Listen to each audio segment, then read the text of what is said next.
असं माझं एक स्वप्न होतं की आपला ना एक ड्रोन असावा आणि हे जग वरतून पाहण्याचा अनुभव घेता यावा. हे स्वप्न पूर्ण करण्यासाठी 2 वर्ष तर लागले आणि फायनली आज ते कंप्लीट झालं आहे.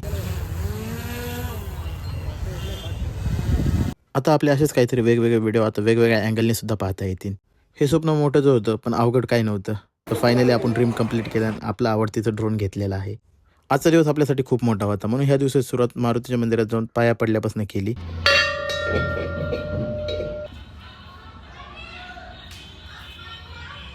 सर्वप्रथम तर मगरपट्टा चौकात आलो आणि तिकडून पकडली एक रिक्षा जेने जायचं होतं आपल्याला हडपसरला. हडपसरला तर येऊन पोहोचलो आणि तिकडनं पुढं आपला प्रवास खूप लांब होता तर म्हणून एक बस पकडली आणि निघालो फुरसुंगीला जाण्यासाठी.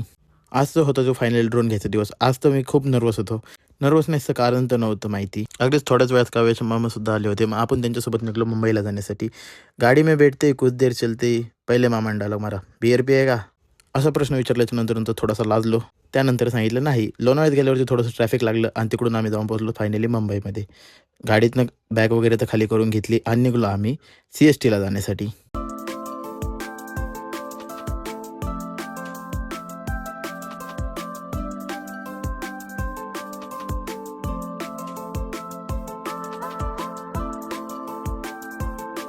अगदीच थोड्याच वेळात आम्ही आलो होतो अंडरग्राऊंड टनलला. पाण्याच्या आतून जाते. अगदीच थोड्याच वेळात आम्ही जाऊन पोहोचलो होतो लोकेशनवरती आणि तिथे गेल्याच्या नंतर असं काय कळालं की मला एक दिवस तिकडेच राहायला लागलं.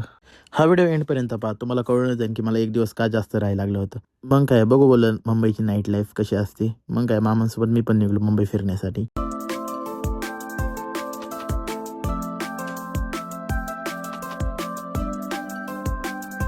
दुसऱ्या दिवशी अगदी सकाळ सकाळ मॉर्निंगलाच आपल्याला SMS आला होता. मग आपण पण निघलो ड्रोन आणायला जाण्यासाठी. अगदीच थोड्याच वेळात जाऊन पोहोचलो लोकेशनवरती आणि फायनली हा बॉक्स आला आहे आपल्या हातात. बघू शकता. दादांनी आपलं सर्व ड्रोन वगैरे चेक करून दिला आणि ह्याची पूजा आपल्याला करायची होती उद्या. अगदीच थोडा वेळ न लावता आम्ही निघलो पुण्याच्या दिशेने. मग तेवढ्यात मामा बोलले, "तूने कभी मुंबई देखी है?" मी बोला, "नाही." मग काय आम्ही अगदीच थोड्या वेळात निघलो बंदर पाहण्यासाठी.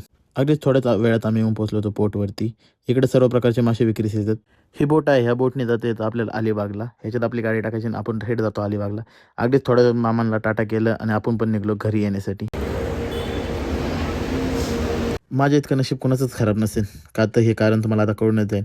मी जेव्हा बस स्टॉपला आलो होतो त्यावेळेस एक बसमध्ये एक सीट होती आणि मी खिडकीच्या जवळ आलो आणि ती सीट गेली आणि मला टोटल 1 तास तिथं वेट करायला लागला आणि मग आमची बस निघाली.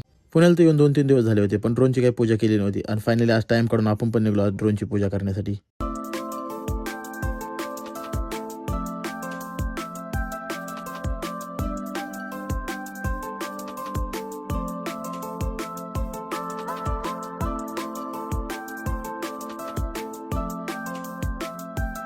अगदी थोड्याच वेळात आम्ही येऊन पोहोचलो होतो थेऊर इथे आणि आम्ही चाललेलो होतो ड्रोनची पूजा करण्यासाठी मंदिरात घेऊन. भीती वाटत होती कसं होईल काय होईल पण आता फायनली तर घेतलं होतं आणि आपण ते घेऊन गेलो होतो आज थेऊरला त्याची पूजा करण्यासाठी. माऊ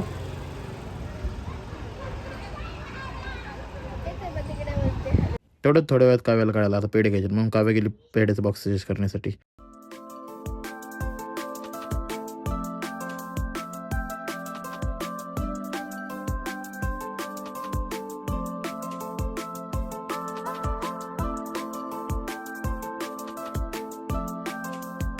आतमध्ये तर व्हिडिओ काढायला अलाव नाही म्हणून तर आम्ही आलो बाहेर घेऊन आणि सर्वकडे घेतला ड्रोन पोचून. ड्रोनची गुरुजींनी पूजा तर खूप छान केली होती. त्यानंतर आला माझा फेवरेट पार्ट पेढे खायचा वेळ. मग काय सर्वात मोठा पीस घेतला पेढ्याचा आणि केली पेढे खायला सुरुवात.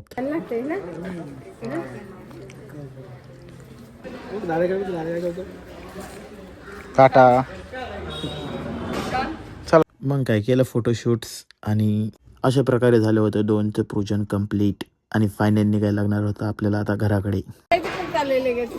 चल माव. यो यो हत्ती हत्ती होता हत्ती.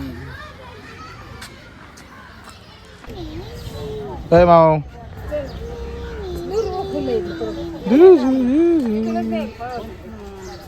आणि फायनल सर्व कंप्लीट झाल्याच्या नंतर आम्ही निघलो होतो आता घरी जाण्यासाठी.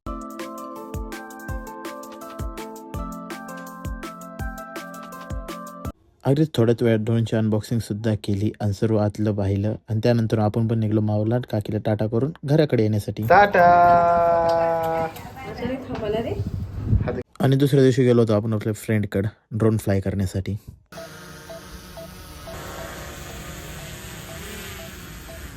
अशा प्रकारे आपलं स्वप्न कंप्लीट झालं होतं ड्रोन घ्यायचं. सगळे चला आता